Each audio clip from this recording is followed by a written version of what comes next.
Hot Springs Village Inside Out is a closer look at the greatness of Hot Springs Village, Arkansas and the surrounding areas.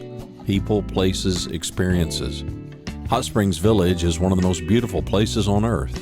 Join me, Randy Cantrell, and my co-host Dennis Simpson as we engage in weekly conversations to explore Hot Springs Village Inside Out. Today's show is brought to you by Central Arkansas's favorite radio station, KVRE. Find them on the dial at 92.9 FM. Stream them live at kvre.com.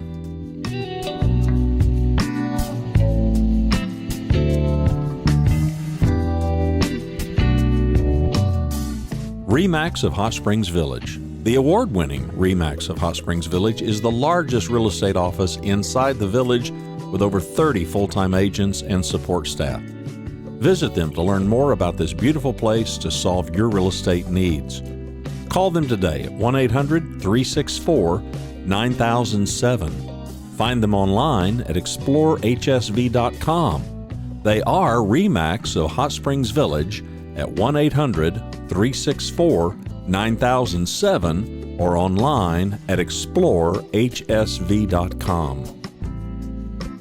Ike Eisenhower State Farm. Ike and his award-winning team have been serving the insurance needs of folks all around Hot Springs Village since 1998. Ike has qualified for State Farm's President's Club, Chairman's Circle, and Hot Springs Village Insurance Agent of the Year. Call Ike Eisenhower State Farm today at 501-984-4100. That's 501-984-4100. Find them online at ikeeisenhower.net. Call them today for all your insurance needs because, like a good neighbor, Ike Eisenhower State Farm is there. With Mr. Jerry Wilson again. Jerry, great to see you, buddy. How are you? Good morning. Good to see you as well, Dennis. Thanks for the invitation. And you know, we're talking today about the whole gray winter thing. We're going to have one of those, don't you think? Well, fortunately, in Arkansas, where it's not like Seattle, where you've got 3 or 4 or 5 months of drizzle and junk. So, you know, yesterday we had a bright sunny day, and today it's a little overcast. But, you know, fortunately, our weather doesn't create the real harsh deals. Yeah, I agree. I just, you know, as we were, before I hit the record button, we were mentioning that, you know, here we are, we're the beginning of January. Happy New Year. Oh my goodness, already, right? But, you know, come the end of February, we're going to be looking forward for some green in Arkansas. And I think, you know, you mentioned Seattle and some other places, and I think I wonder how we would manage there. And I'm sure seasonal affective disorder and the winter blues affect everybody there, I'm assuming. But I'm also thinking that, you know, that's their cycle. And in our cycle, the end of February, I'm like, come on, March, let's have some green. Yeah. Let's get it done. So do you think it's specific to the region? Is that what it is? Well, yeah, I think one region has greater challenges than others. Mm-hmm. You know, as far as letting the impact of that the weather has on us. Yeah, when you said there were 3 or 4 months of drizzle, a friend of mine said he was from Scotland and said they had 3 or 4 months of drizzle and the rest of the year it was just bad weather. which I understand, you know. But, you know, and to just touch on the regional differences real quick, I think I'd mentioned that Diane and I I'd never been to California. We went a couple of years ago. Oh, and I came back, and California's a beautiful place, but I realized how tied to green and water that I am. I came back and probably 3 nights in the next month after that, I had bad dreams about sand, desert, just super dry places. You know, I was like, oh my, and I wake up in a panic, like, oh my God, the world's going wrong. It's just too dry, you know. We've all got those little challenges, right? You bet. Absolutely. Well, Jerry, what are some techniques we could use to kind of break the blues funk, the winter funk? Well, the first is exercise. Some form. You can go walk, you can do whatever you enjoy doing, but get out. And here's the the reality. We can't control how we feel, right? Mm-hmm. I mean, sometimes we just don't feel good. Yeah. We can control how we act, and acting impacts feeling. So if we act like we're enthusiastic, happy, upbeat, it starts to feel that way. So control the piece that we can. Does that make sense? It does, Jerry. And I'm thinking to myself, I've heard, and pardon the term, geriatrics, I've heard geriatric doctors, Dr. Lipschitz would talk about, as simple as taking a can of tomatoes and doing curls with tomatoes. You say Yeah. the best excuse ever is it's cold and dreary. I don't want to go walk. We've got an indoor track here in the village that's really nice with a complete workout center. We've got an indoor pool. We've got an indoor sauna, a hot tub. I mean, if you want excuses, there's no end of those. If you want to get results, there's no end to those too. Right, Jerry? Yeah, you bet. Absolutely. Well, and it's not the level of exercise we do as much as it is doing something, getting out. The second is, help somebody else. Mm. Go find somebody that needs it, whether it's the local food bank or whatever it is. It makes us feel better to feel we've done something for other people. So looking for opportunities to contribute in some form to help people that aren't as fortunate as we are, I think comes back to really impact, and it impacts our thinking. I feel good about myself if I've given something to somebody, if I've helped somebody, then I feel like I'm a good guy, just temporarily. But for a little while, whereas if we don't, it's all a little more self-focused, and that's not. Then we get critical on ourselves. So some of it is, how do I not be so self-centered? Boy, Jerry, there's golden words right there, my friend. Yeah, you and I'm trying to use the phrase, but there's not one. But we're go-getters. We go. We're going to do. I've got a plan that today. It's a frankly, excuse me. It's a day before we leave on vacation, but I'm still going to go do today. I've got things to do, and I'm want to be productive. Want to be productive. And I understand that not everybody's wired that way. I got that, but I think everybody is wired to that. How can I help somebody else? And because helping somebody else changes your perspective of the reality, right? I mean, That's right. boy, my arm hurts today and my neck's stiff, and boy, these folks are looking for food today. I'm talking about my aches and pains, right? Yeah. No, well, that's right. And most of us are fortunate enough that it's not the really big stuff. It's little stuff. So, we need to be proactive and do something that gets rid of that, as you just said. If we're not, we look for, do I ache? Do I hurt? Do I whatever?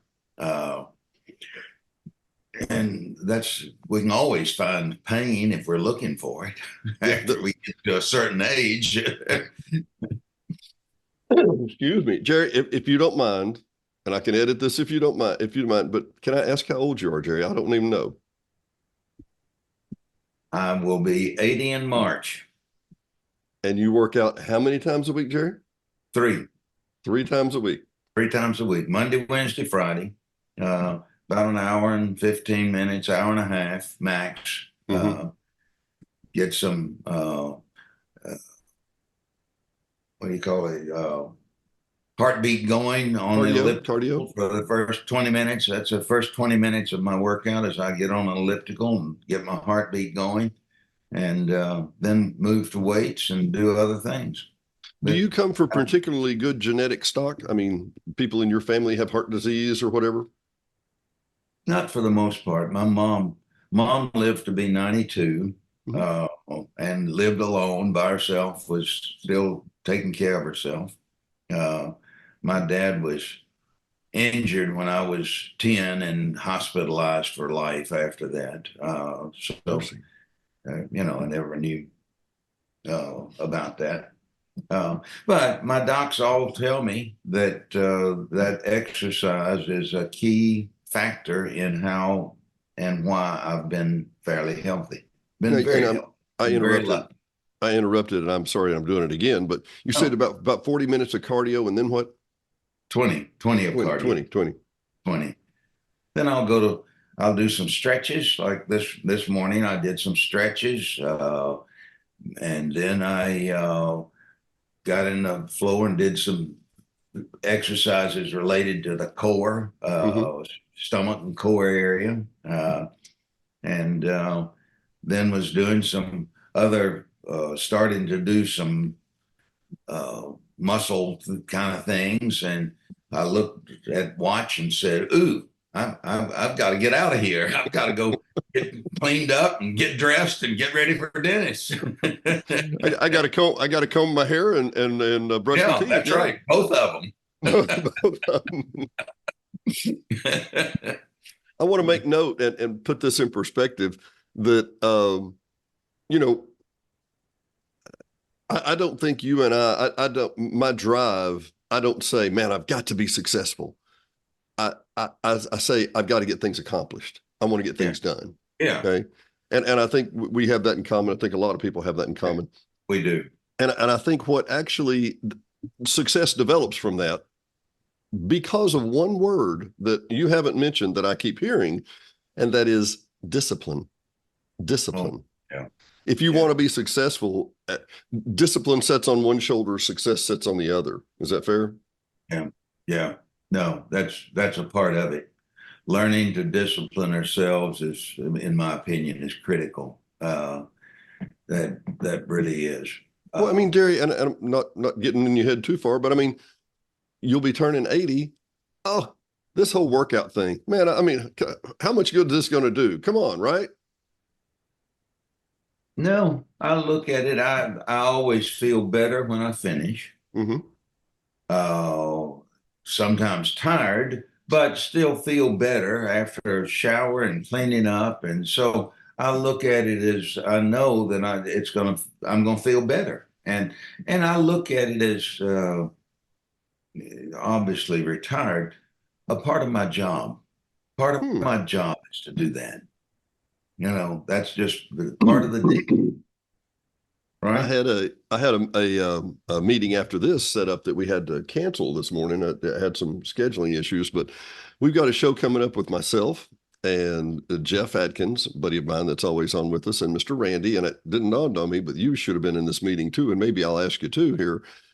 I think there's a new term, and it should be called semi-tirement. Because I don't imagine us stop working. The three people that I mentioned, and I know you haven't. Jerry, you when did you? How old were you when you sold your Dale Carnegie franchise, or you turned that over? Has that been Uh, 15 years? well, probably 65, 66, somewhere in there. So you were right in retirement age. Yeah, well, supposedly. You've done, and I know you well enough. You've done anything but retire since then, right? Yeah. Well, I've realized that I'm not good at retirement. A lot of people are. A lot of people are just elated and happy, and I came to find out very quickly that I'm not one of those guys. I want something to do.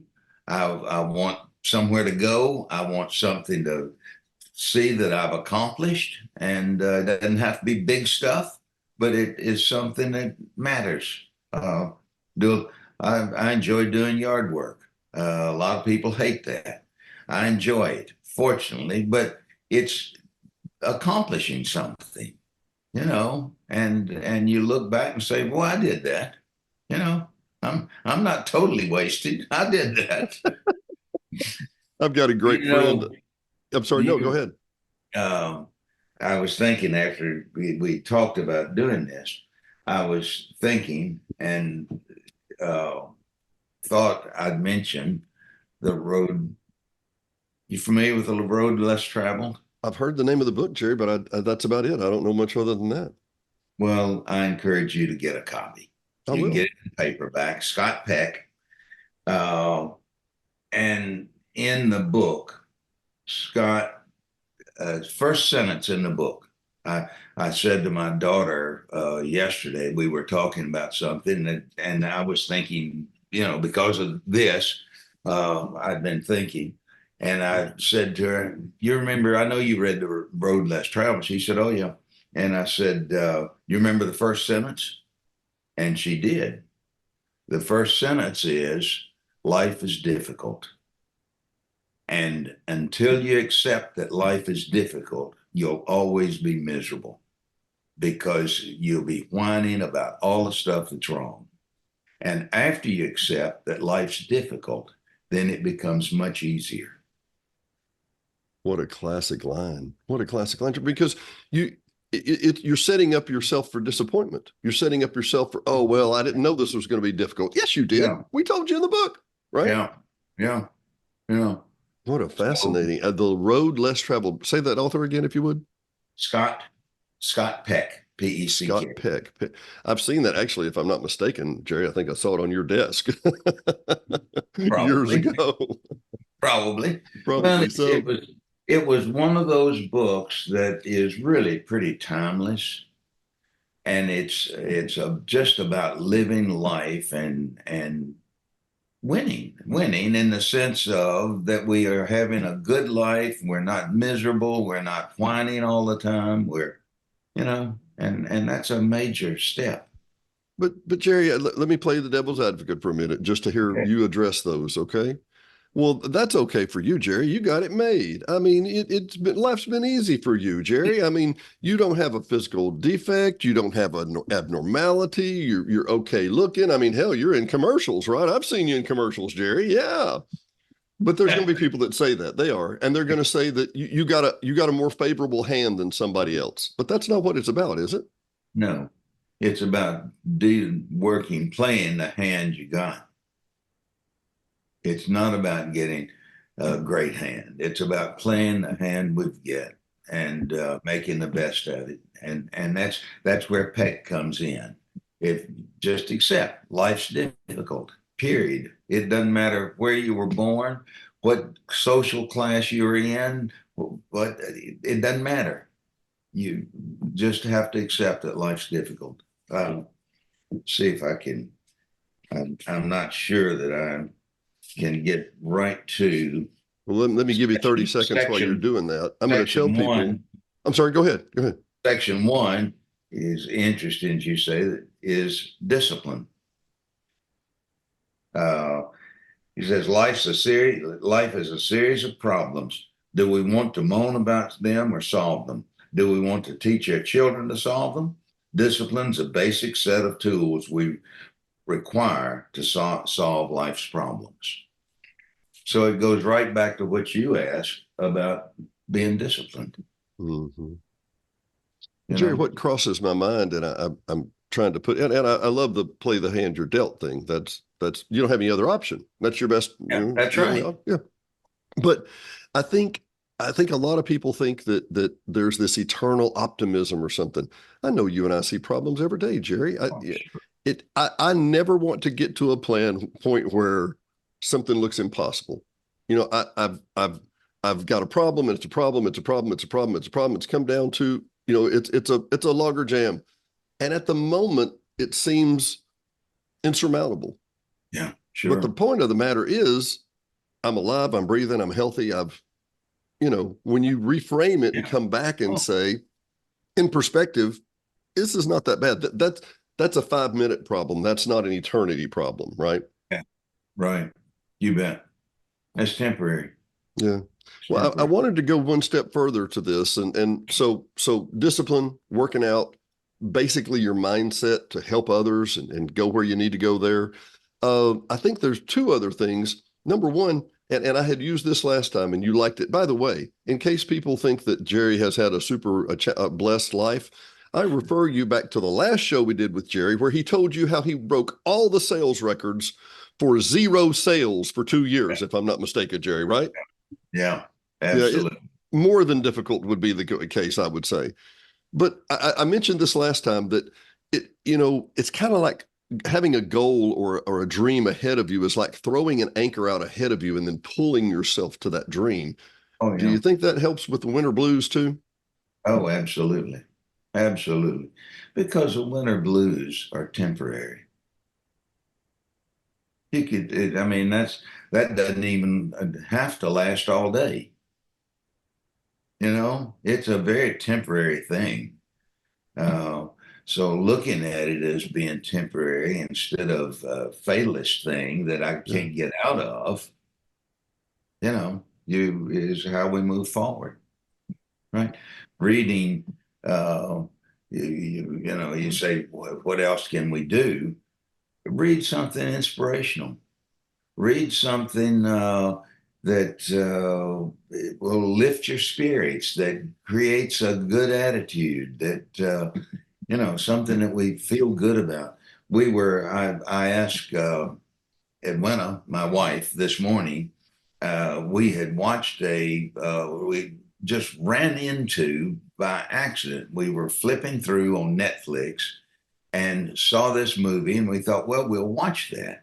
It turns out that it was about Burleson, the young kid that played football at University of Arkansas, What a right? movie. What a movie. My mother that you know well referred me to that, and oh my Lord, It's and awesome. it's not the ending you think, but it's still an incredible ending and it's still an incredible Oh, story.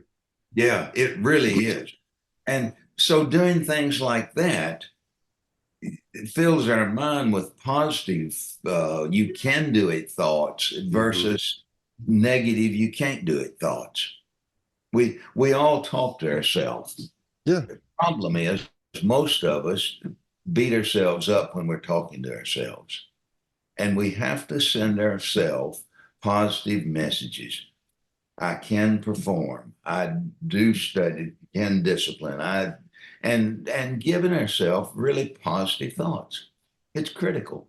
Jerry, let me ask. Have got people in my life that I've got a couple I can mention that the joke goes, have you seen so and so and so and show or whatever? Or have you seen this? When we have a family get together or whatever. And what's that show like? Somebody will say, and somebody else will say, somebody dies, and like the true murder mystery kind of things and whatever. And they just have a solid diet of that. And I think that can't be healthy. That just can't be healthy. No, not at all. Not at all. Uh, and it multiplies itself if we're not careful. It Mm. gets, we add other stuff to it. It gets worse instead of better. Let me ask Jerry, and I've never, of all the years we've known, I've never asked this.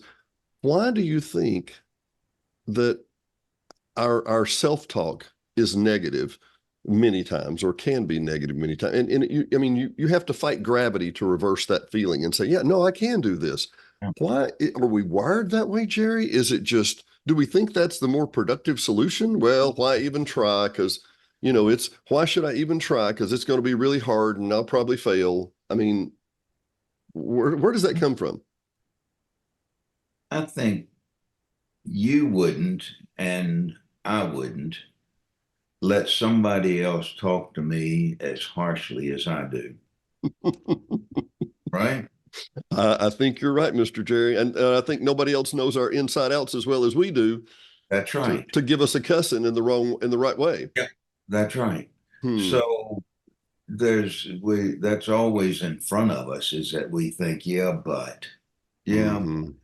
and that's where that negative talk starts to come from. So we have to, in a very positive way, reverse that. Uh, Create a faith talk. Hmm. Faith talk is different. A pep talk is just to get over some issue right in front of me. Right. It's pretty quick. Yeah. A faith talk is about long term. Who am I and where am I going? So you make a list of what you really want to be. And then you repeat that, you write it out and repeat it daily. And it starts with I am, not I'm going to, I am. So that we feed that to our mind, and you tell yourself something long enough and often enough, it'll come past to being true. That's how we become that person. Good or bad, Jerry. Yeah. That absolutely more easily done for bad than it is for good. That, I can't do things, or I can't do that. Much more easily that we do the negative again. I mean, somehow that's part of the human nature. Well, in the words of Les Brown, life is a do-it-yourself project. Yeah, sure. That's right. And I hadn't thought of it that way until you said that, Jerry. But, you make a good point. If somebody came up to you and me and talked to us like we talk to ourselves sometimes, we would either be absolutely thoroughly mad or turn around and walk off. Yeah. Get away from you. I wouldn't want to be around them. Right. We would get very angry. I would. Yeah. Well, you know how we talked a minute ago about goals and setting things for goals. Sure. For you and I in particular, and I know Randy, my co-host, we could not be more opposite in this way. Diane and I are getting ready to go on a cruise here, and then we've got another cruise in the end of May, and we just like to travel and see the world. When we can and if we can, and at our age and whatever. So, to give you an example, we certainly don't work out 3 times a week. I think if Diane was at home more, well, that's what we would do. But we're a couple of times a week. But when we do work out, we're not working out just to, okay, I'm doing this now. I'm working out because I'm saying, okay, now when we go on vacation, I call it the Diana Simpson workout routine, because our vacation, we put in double and triple the steps than we do any other day. Oh yeah. So we're kind of getting geared up for our vacation. People, if you don't hear anything else I say, nothing is worse than being sick on your vacation. That's right. Nothing is. You've spent, you've saved, you've huddled, you've prayed, you've got it all together, and you stressed yourself out before you left, and you didn't do any exercise, and now you get there and you're sick. Yeah, not good. Not good. NG. Not good. Not good. Tell me about how travel in your mind changes your world perspective. Oh, gee. I know. Big question. Yeah. And as you know, we've traveled a lot. We just love to travel and have done it a lot. Well, I think for one, it makes you recognize how fortunate we are to live in America. That we see beautiful places around the world, but you don't see the equality.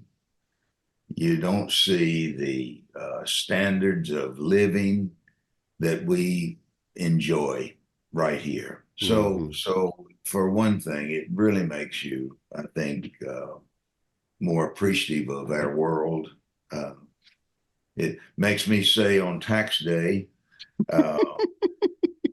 none of us love that, but I say based on what I've seen, it's one of the best bargains going.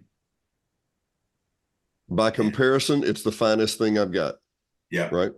Yeah. Absolutely. Diane was talking to a guy from Ireland not too long ago, decade or so. And they were just discussing what the differences in life were, And what are you doing today? Well, I'm going to a gun and knife show. You doing what? I'm going to a gun and knife show. And he thought maybe you had to have a special permit to go just to the show. Okay. Yeah. Or, when we talk about liberties and freedoms, it sounds intangible. It sounds like a big, gray, amorphous thing. But when you can't go and purchase anything you want to purchase, or you don't have the liberty and the freedom, and I'm not just talking about guns here, but the liberty and the freedom, Jerry, it's not lost on me. You and I get to say anything we want. Yeah. Oh, yeah. Whatever crazy kind of thing we want. I don't believe anybody's going to come to my door this morning, knock on the door and say, Mr. Simpson, we didn't appreciate your comment about the government today. Yeah. You know, and it's not lost on me. You know, you and I have traveled to. We've been to Spain, Italy. These are places with strong democracies. In our lifetime, there have been people that Oh, yeah. knock on the door in Spain and say, "Come with us." You can't Yeah, say that anymore. that's right. This is not an intangible that we couldn't fathom. Let me ask this, Jerry. What would you say to people that say, "Well, I'd love to travel, and I'm retired now. I just don't have the money to do blah." What would you say to them? Well, reality is that there's exceptions. Mhm. So I don't want to be so broad, but by and large, we buy and get what we really want. Mhm. Uh, if people really want guns that are good guns, they'll go buy them.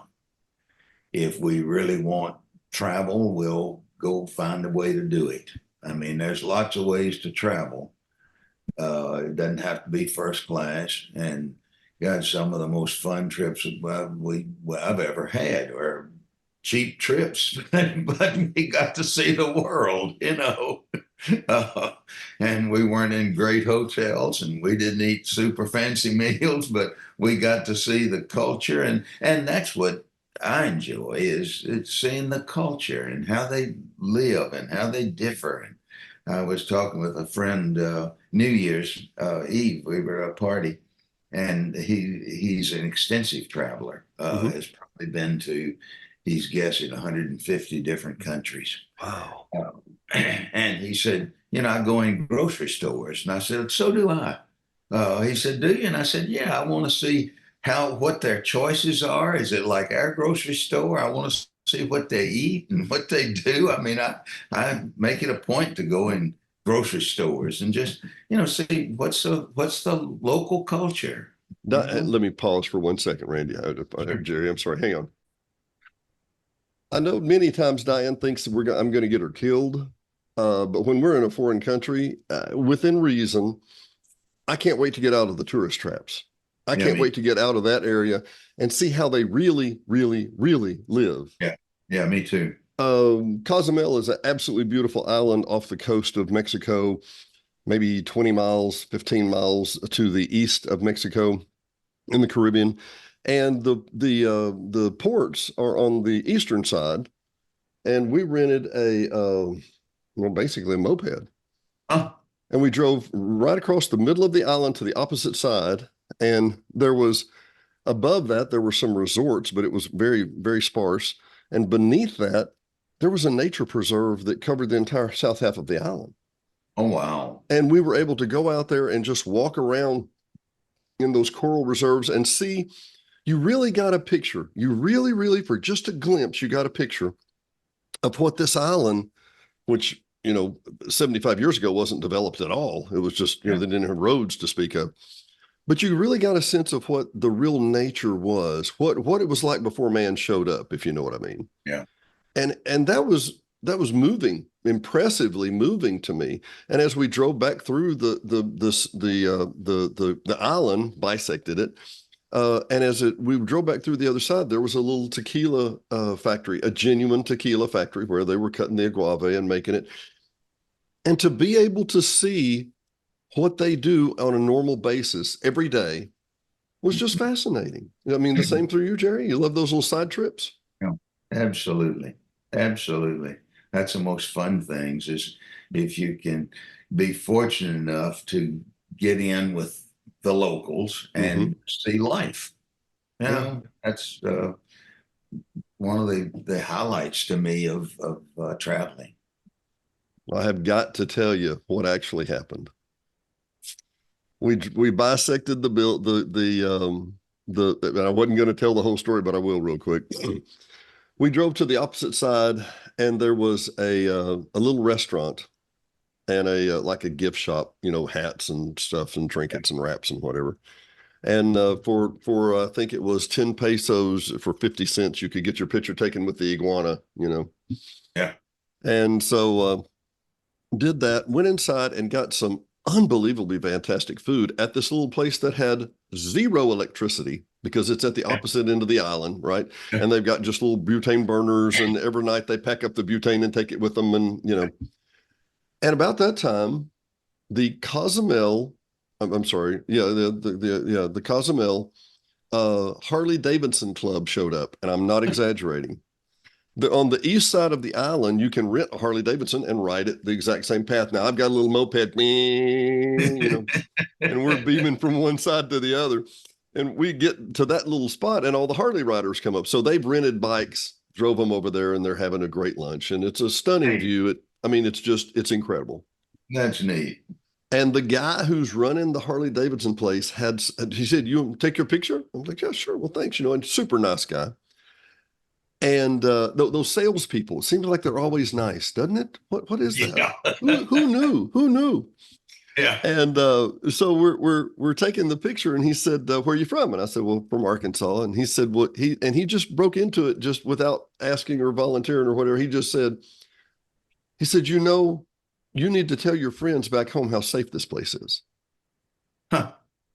And I said, "Well, yeah, I probably do. You're probably right." He said, I watch the news from America, and he said, "I would never go to Chicago. But you've probably been to Chicago." I said, "Well, yeah, it's not." Oh, it's not as the media portrays it. Yeah. And I didn't even get the words out of my mouth until I went, "Of course, it's not as the media portrays it." You bet. They're looking for a snapshot of something, right? Yeah. Yeah. Give me a back road story, Jerry. I got to hear one. I know you got one. Well, you reminded me when you were saying that this is years ago, in Costa Rica, and had rented, the hotel and car and all that sort of stuff. So it was an all resort deal, but you didn't have to eat all your meals there. So, right. We would go outside of the compound to eat. We'd gotten into this little village that we'd been told was a place to eat. And we're sitting down. It's I don't remember what time, but it was nighttime. And we get just to the point where they're maybe giving us a drink, and all the lights just shut off. And I thought, what's wrong? And they said we were out of electricity. And I said, "Oh, we'll have to leave." He said, "Oh, no. We'll still cook." And they cooked on this Bunsen burner thing. And we had great fish meal. Had to use a flashlight to get back to the car, But it stood out as a wonderful memory. I mean, it was a fun time.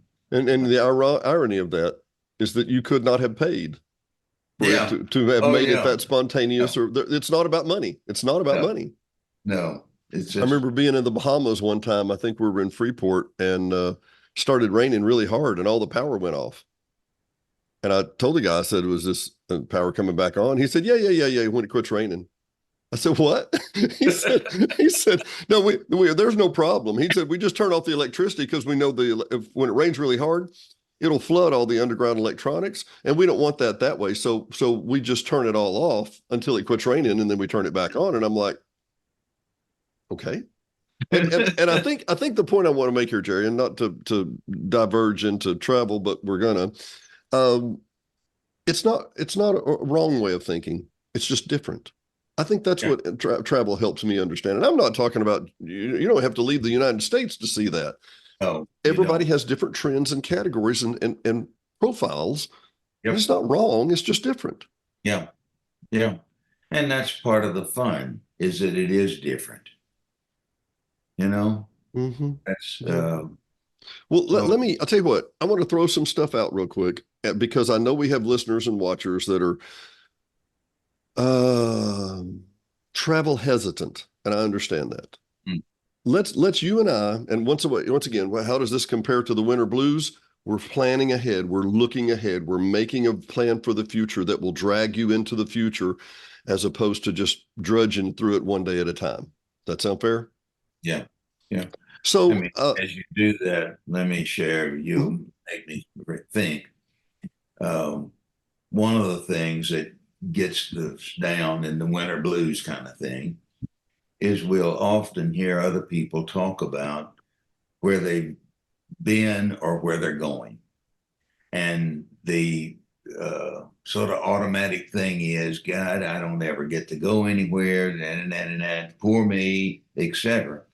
And had a friend say to me years ago, but I've applied this. He said, if you've got something planned, whether it's a year away or whatever it is, then you don't feel bad about hearing other people travel. But if you don't have anything planned, you go throw a poor little pity me party.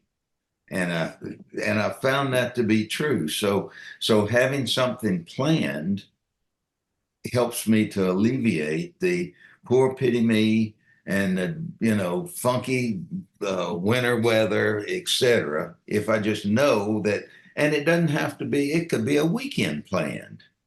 Doesn't have to be around the world. mm-hmm. Excuse me, I'm sorry, but No. You took my words. You were going right down the path I was going to go. And one of my comments was, Diane and I took about a year ago. She's a CPA, so they have to have continuing ed program, and about 40 hours of that. Well, we've gotten to where, because you can do that on a tablet or a PC. Let's pick a nice destination and go stay there a week. And if we're going to be staring at a computer and getting up and walking around, let's do that. We drove to Eureka Springs. What, 3 hours, 3.5 hours, right? Yeah. Not a huge town. You are not driving through Eureka Springs. You are on your way there. It's not on the bypass. Stunning, beautiful place. Love it. Great springs, incredible place, great history, wonderful people. We walk into the Eureka Springs Museum. They say, where are you from? We say, Hot Springs Village. They say, that's funny. When we go on vacation, we go to Hot Springs. Kind of the cultural swap program, But my point being, and to your point, it doesn't have to be an around the world thing. It doesn't have to be a cruise. It doesn't have to be any of that. It can just be a weekend trip that you're looking forward to in a place you've not been. Yeah. And what's the key here, Jerry? Is it just to reset your clock? Is that what it is? Probably. I mean, get your mind out of the routine and think what other people do. Do something different. If we are bored, that's not good. But boredom becomes from our oftentimes just doing the same old routine. So breaking that routine and doing something different is, had a good friend of mine that was in the restaurant business, and they had been very successful here in Little Rock in the restaurant business. They had graffitis and some of the 16, 20, etc. Oh yeah, the nice end stuff. Yeah. And Ed used to say, I don't want all your business. He'd say, I just want you to be one of the 3 restaurants you visit. And his point was that people historically go to about 3 places, and that's it. Yeah. So, just changing that routine, going somewhere different is. And why is it so hard to break out of that routine, Jerry? Oh, it's comfortable. We get used to it. We just, sort of say, okay, we'll just go. Yeah. That's, and you're exactly right. But you're right there. You say 3, at the most 5. I mean, frankly, and if at any time I was downtown yesterday and I thought, okay, restaurants near me. Okay. And I saw a list of places I thought I knew Little Rock quite well. Right. What, I'm just going through here going, well, I don't realize five or 6 of these. What was I thinking? I thought about the Capitol Hotel and I thought, no, I probably should have wore shoes this week. I didn't hit me till then. Probably should have. And by the way, folks, the Capitol Hotel is a great place to go take your mini vacation. It is fantastic. Yeah. Jerry, let's talk about travel on a budget real quick. Okay. Okay. One of the expenses of travel is airfare typically, right? Yep. So if you were flying to Mexico to get some sunshine for the winter, if you don't mind your knees in your chest for a couple of hours, Spirit Airlines out of Dallas will get you to Cozumel, Cancun for about $200 and back. Wow. Remarkably cheap. Remarkably cheap. Yeah, it is. Um, it's no frills. It's literally no frills, and I think it's Well, I that's think it's okay. $25 a bag or something like that. Uh-huh. So, but you're there, and the first time Diane and I ever traveled internationally, we went to Cancun, Mhm. and we got an Airbnb. I mean, on the water, literally Oh, high-rise wow. Airbnb on the water, one-bedroom studio. I think it was $535 for the week. Wow. We learned what ceviche was, and we've been hooked ever since. Yeah. Fantastic. Yes, it Um, is. and flew there for a couple $100. I think it's $235 per person, something like that. But it varies. It varies on that. So when you're getting ready to travel, do you look at airfare, or how do you schedule? Do you use a travel agent? What do you do? No, I typically do it ourselves. Hmm. Uh, we'll get airfare lined up, but then look, I let Edwina choose hotels because she has standards that she wants to meet, and I don't always meet them. Uh, but then after that, we pretty much do, um, what we can do. Uh, you said on a budget. You've Have you read any of Rick Steves' stuff? I tell you what, I subscribe to Rick Steves' podcast. We watch Yeah, his shows on PBS all the time. And good. and I should have mentioned this at the beginning of the show. Rick Steves, Yep. Europe with Rick Steves, the world with Rick Steves. Samantha Brown does a great series on these things. You can find these on PBS for free. And I think I'm missing the point. We're missing the point. I think we forget how free dreaming is.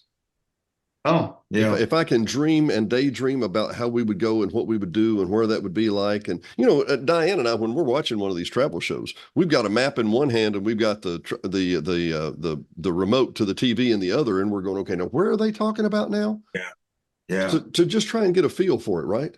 yeah, absolutely. And if you get some of Steve's guidebooks, if you're going somewhere, we stayed in a little hotel in Spain that was way off the beaten path. And it was inexpensive. I don't remember exactly how much it was, but it was inexpensive based on there. And it turns out and I can't right off the top of my head right now think of the celebrity, but this celebrity that's everyone would know had stayed there before. And it was just a unique, interesting experience. And we went because Steve's had recommended it. Really? Yeah, Well, it it's was. funny. I mean, I think we ended up in Spain. Jerry, probably, goodness, one of the last times we had lunch together, probably 5 or 6 years ago. We were up in the Heights, and what's the little sandwich shop? Nuts. Oh yeah, Scallions. yeah, scallions. Scallions. And I just wanted to ask, you had just gotten back from Spain. Y'all were just beginning your travels at that time, mostly, I think. And I asked what Spain was like. And I didn't come home and go, okay, must go to Spain. But when Diane and I started talking about places to go, that one kind of hit the bucket kind of heads up. And I was like, Right. okay, that's very, very interesting. And once again, uh, it's not as expensive as you think, people. Yeah. There are certainly ways to get around. Well, for example, I don't know. I'll share this story real quick. We flew. Redneck goes to Spain. Film at 10. So we left Little Rock, flew to Chicago. From Chicago, flew to Madrid or to Barcelona. Okay, Mm. and excuse me. So too excited really to sleep. It took a little, some Dramamine or something to try and, pass Yeah. out as we're going across the ocean. But I'm thinking naively, I've got our phones loaded up with movies and audio, and we've got Oh, headphones where we can share. And we look up and there's a 10-inch screen in the TV in the seat ahead of us, and I'm like, what did I bring all this stuff for? They've got games and movies and That's right. okay. We're flying across the ocean. The Delta people are super, super nice. I got to tell you, it's people from the South. Delta could not be any nicer. And so the lady comes up and says, "What do you have?" And I said, "Well, I'll have a Jack and Coke or whatever, you know." And I'm digging in my wallet. She said, "What are you doing?" I said, "Well, how much is it?" She said, "Son, you're riding Delta. It ain't nothing." Redneck goes to Spain, you know. Jerry, we come over the very west edge of Spain, and I'm like, "Whoa, whoa, we're in Spain. Oh my God, this is amazing." 3.5 hours later, we land. Yeah. I'm like, boy, you know, Spain's bigger than Texas. Who knew, right? Yeah, that's right. Anyway, we land in Spain. We are just literally time shift drunk. You know, we're jet lag drunk. We make it to the hotel.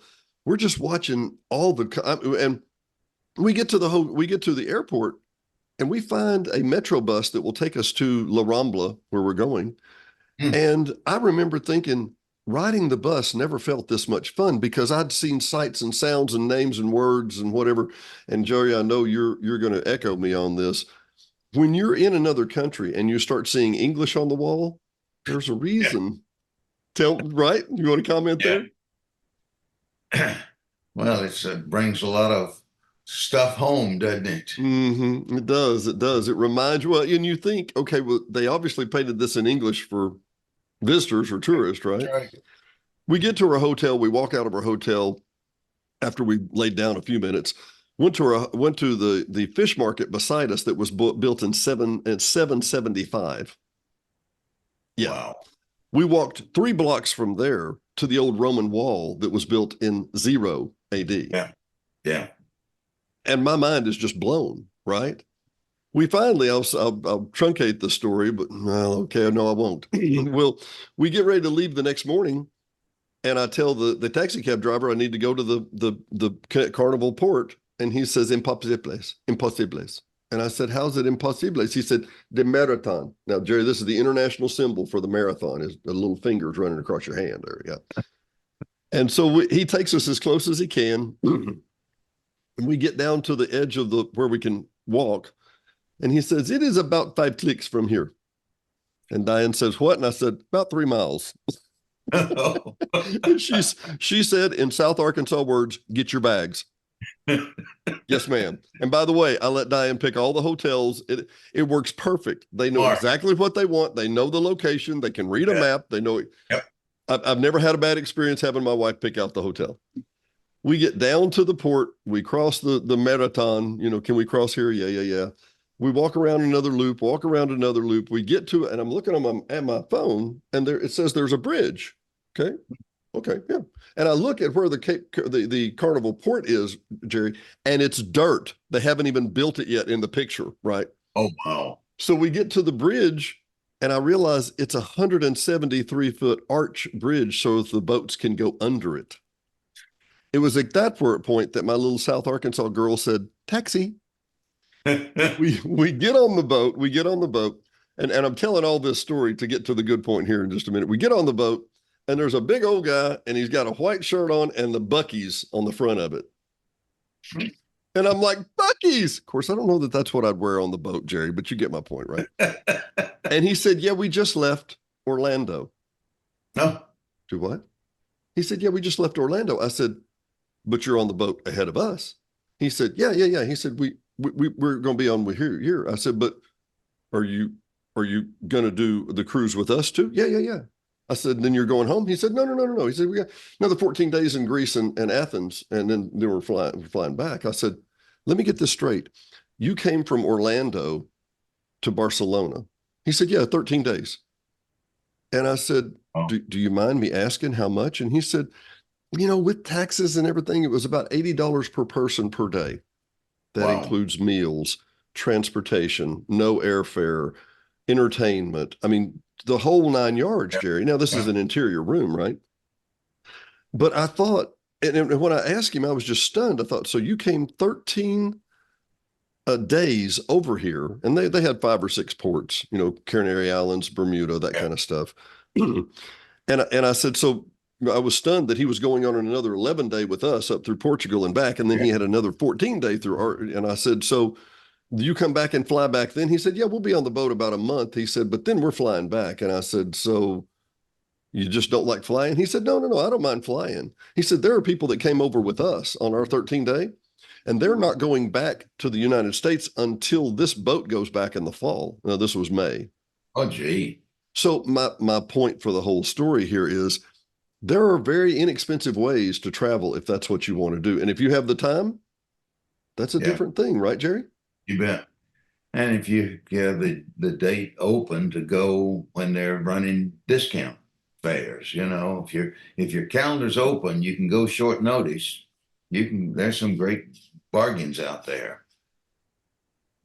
So I'll tell you, where do you want to go that you haven't? And I know you just got back from India, and I haven't even had a chance to ask you about that, but where's on the bucket list? Well, in February, we're going to go back to Africa. Wow. We've been to South Africa, but we haven't been to Tanzania. And so we're going to Tanzania.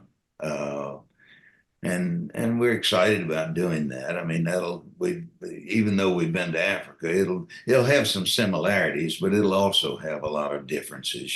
We have different camps each night. I don't think we stay in any camp over 2 days.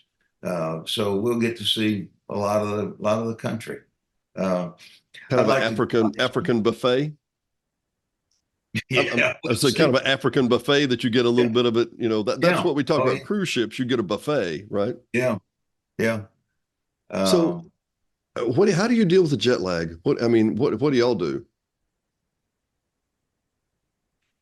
We've been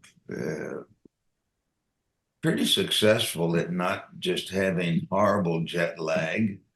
I don't sleep well on the plane.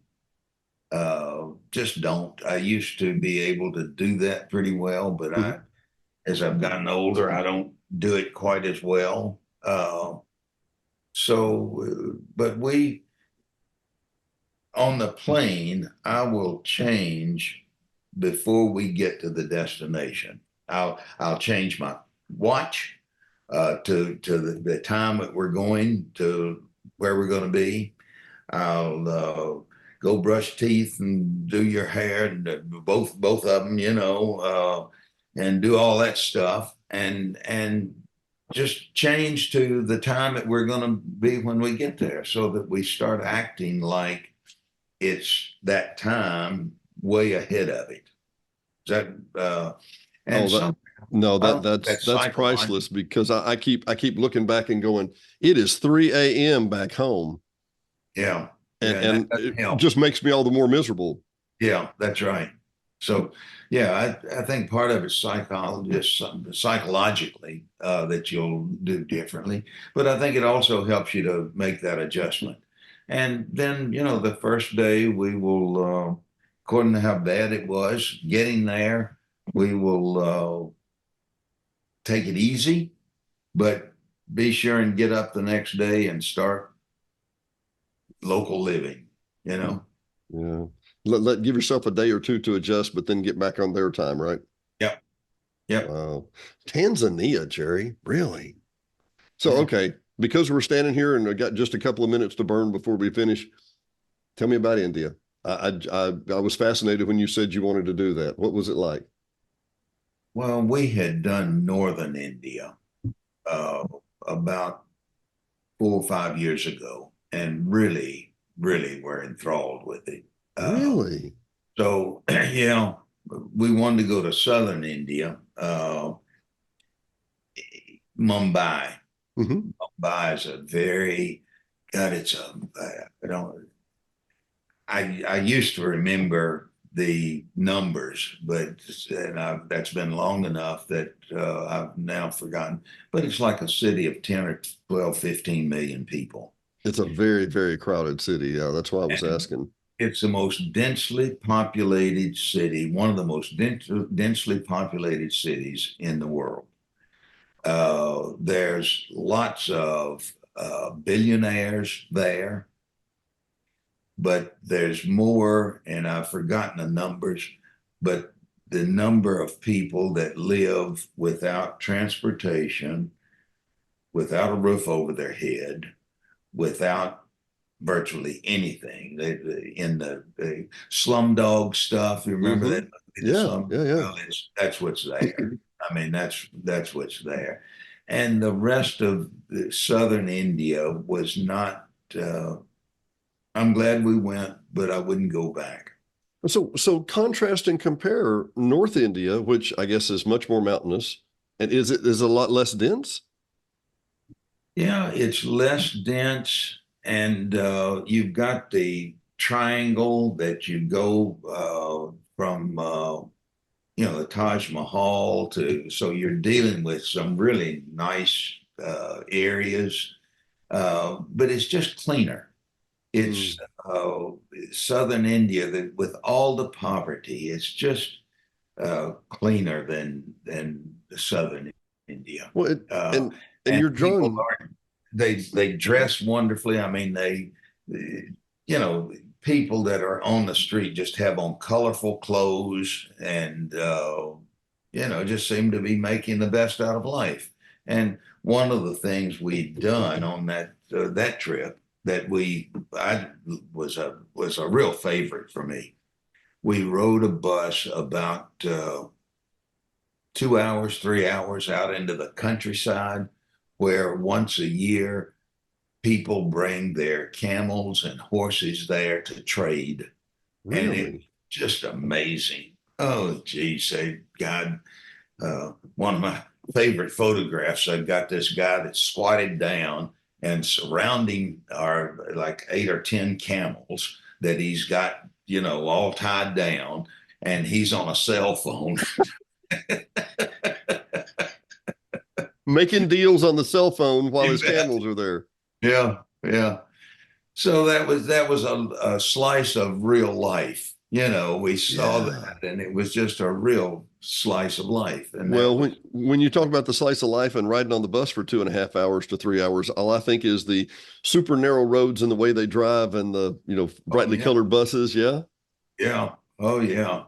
It's not a luxury ride, but it was fun. It was a fun thing. So it's almost like two different countries. Really? So the buses were not Mercedes-Benz? No.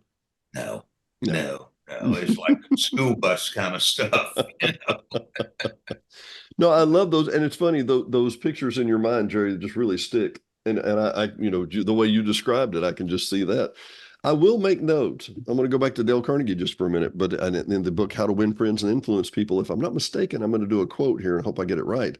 Quote, I have seen more smiles on the faces of people in the slums of India than I have on Wall Street. It's not about the money. No. It's not about the money. It's how you choose to live your life and how happy you want to be, right? Yep. It absolutely is. And that goes back to where we started on this hazy days of winter, right? Yeah. Not about the weather. It's about how we approach it.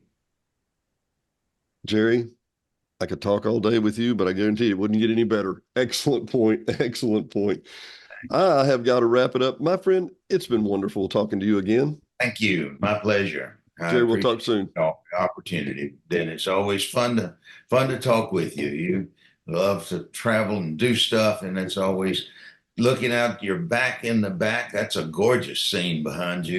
You live in a pretty nice place, bud. Well, I think you know where Hot Springs Village is. You might need to come visit. Yep, we do. We need to do that. Tell Edwin I said hi. Thanks, buddy. We'll do it. Thanks, Dennis. Take care, buddy.